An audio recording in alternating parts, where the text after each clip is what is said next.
Aazzadi. Abhivyakti ki Aazzadi. Freedom of speech, and safeguarding the constitution has been a common pretext for numerous political campaigns in recent years. People have also been exposed to media stunts of a black screen and mute voices. As for most Indians who are born after 1980, these presentations may come appealing. However, beyond their individual memory, the collective memory of India remembers of the dreaded night of June 25th, 1975, when democracy was gagged, freedom trampled, and even the fundamental rights of citizens were taken away by imposing emergency. भाइयों और बहनों, राष्ट्रपति जी ने आपातकाल की घोषणा की है. Scared of being ousted from power, the then Prime Minister of India, Indira Gandhi, unilaterally invoked the emergency clause. On her recommendation, the President of India imposed the emergency at midnight. And even the cabinet ministers of Indira were to know of the development on early morning of June 26th, when they were called to sign their approval of the decision. It was thereafter that Indira went to All India Radio to announce it to the citizens. It was the darkest hour in the post-independence history of India.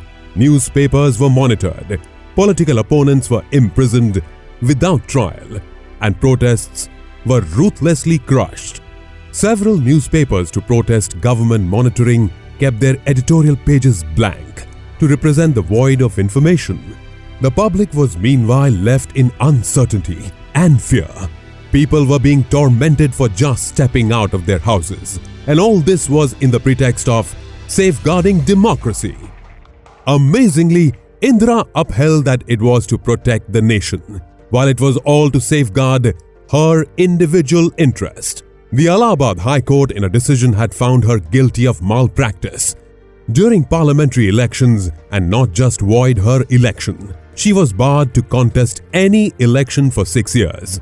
This meant that even as the Congress I had won a majority at the parliament, Indira could not have retained the prime ministership. Even as her party has managed to secure a stay on the order from Supreme Court, there was a major political movement building up against Indira and her government.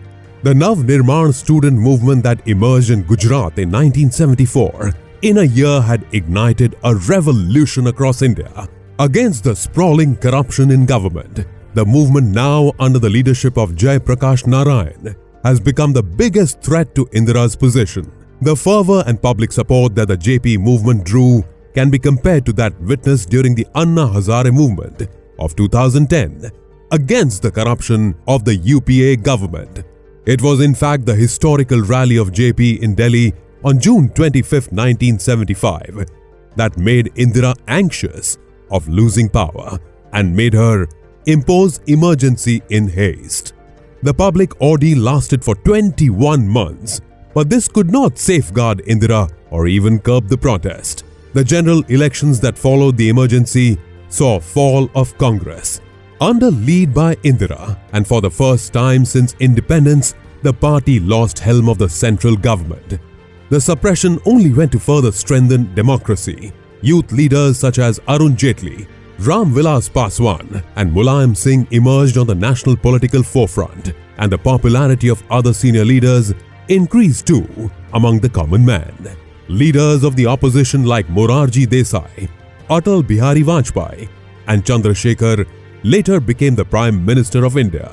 The emergency thus altered the Indian political scenario, ended up one party, one family dominance, and opened up the democracy to a new age where people can question the government and those in power without fear of prosecution.